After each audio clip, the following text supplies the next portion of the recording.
Chapter 1. A Season of Change. The events of the 1960s and early 1970s set the tone for the decades that followed and marked major turning points in the city. In 1963, the Congress of Racial Equality demonstrated at the Jefferson Bank and Trust Company over the issue of jobs. This event is considered by many as the beginning of the civil rights movement in St. Louis.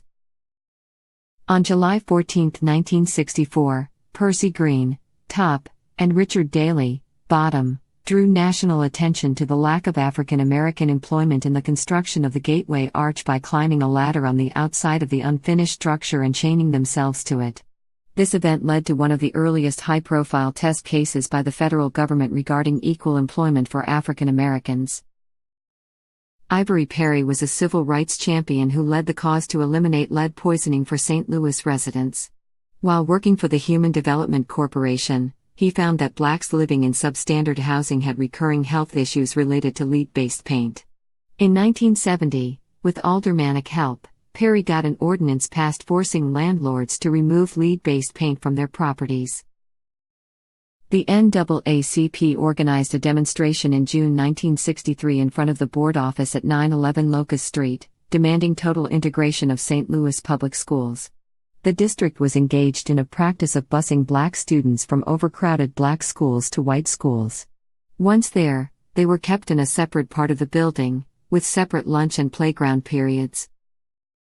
In 1972, parent Minnie Little filed a successful class action lawsuit against the Board of Education of the City of St. Louis for violating the 14th Amendment's Equal Protection Clause. Her action served as a landmark event in the desegregation of the city's public schools and sparked the largest school choice program in the United States at that time. In 1975, Ernest Jones made history when he became the first African American to lead St. Louis public schools as interim superintendent. During his 29 years with the district, he served in a variety of positions, from classroom teacher to executive deputy superintendent. He left the district in 1980 to become superintendent of schools in Gary, Indiana. In 1959, Reverend John Hicks became the first African American to be elected to citywide office when he ran and won a seat on the school board for the city of St. Louis. This step not only allowed for greater participation in education, but also acted as a beacon for others to pursue public service avenues to give voice to change.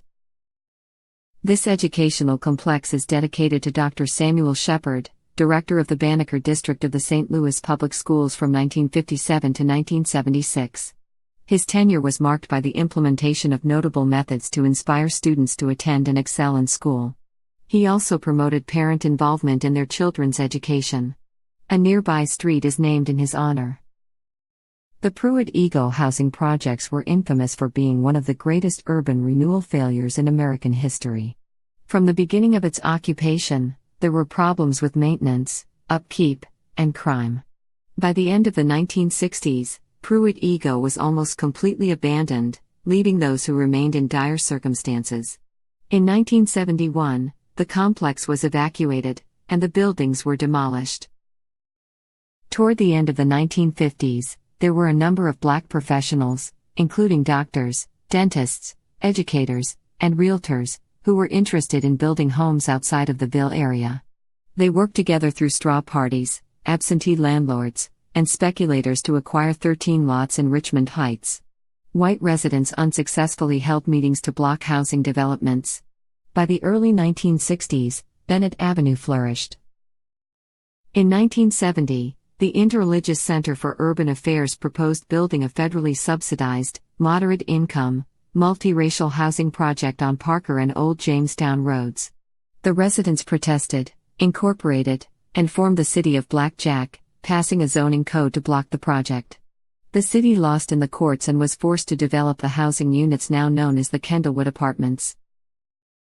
On September 2, 1965, Joseph Lee Jones filed a complaint in U.S. District Court against the Alfred H. Meyer Company, contending that the company refused to sell him a home in the Paddock Woods subdivision because of his race.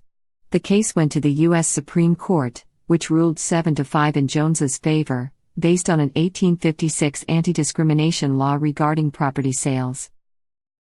The mid-1960s saw the chain and blockade on Suburban Avenue come down. The barriers barred entrance to the once all-white sundown town of Ferguson to blacks from Kinloch. This era also saw the closing of the small, segregated black elementary school operated by the Ferguson-Florissant School District in Kinloch, under pressure from the Missouri Human Rights Commission and residents.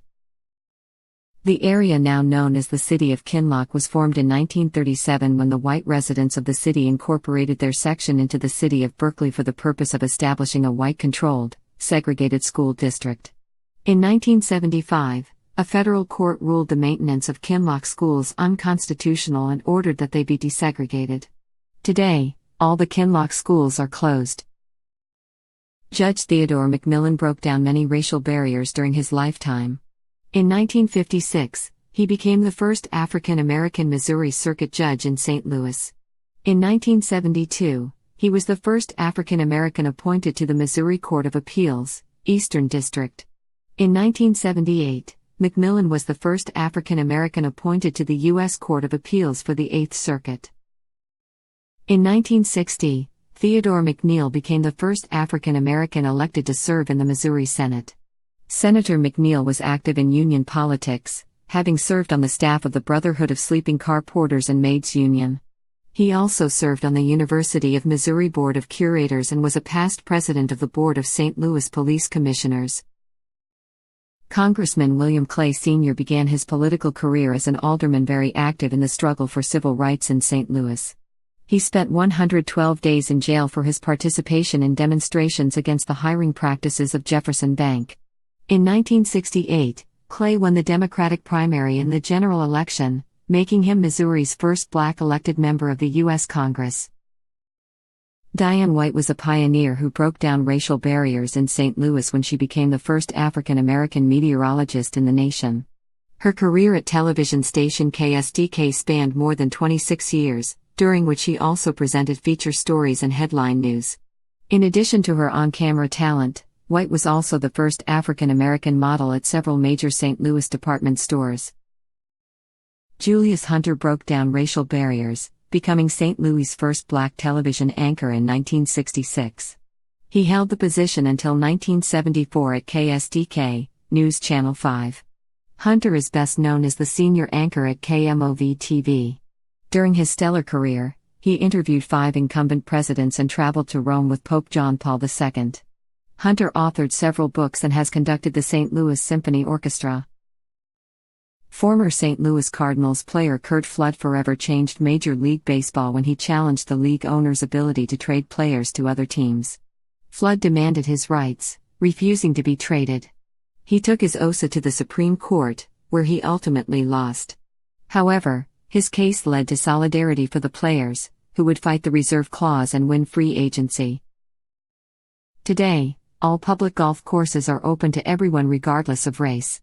At one time, African American golfers were only allowed to play on Mondays from 6 a.m. to noon in Forest Park. A whistle would blow at the end of the period, and black golfers were expected to leave the course. The Monday morning rule was waived in 1940. In 1976, the tennis courts in the southeast section of Forest Park were named to honor Richard Hudlin, a Sumner High School social studies teacher and tennis coach. Hudlin filed a lawsuit in an attempt to compete in the city's tennis championship held in the park. The court stated it had no power to intervene because the tournament was run by a private agency. Prior to 1960, most cemeteries that accepted African Americans, like St. Peter's, Pictured, laid them to rest in a special section reserved for blacks and other people of color. Like most of the St. Louis cemeteries, hospitals, restaurants, movie theaters, playgrounds, hotels, amusement parks, and other establishments, segregation was the rule of the day. Elisha Brown, founder of Brown Court Camp Moving and Storage Company, is pictured here with his daughter, company president Gail Brown, in their staff conference room. Brown formed Brown and Brown Realty Company in 1960, with a goal of offering a wide spectrum of services.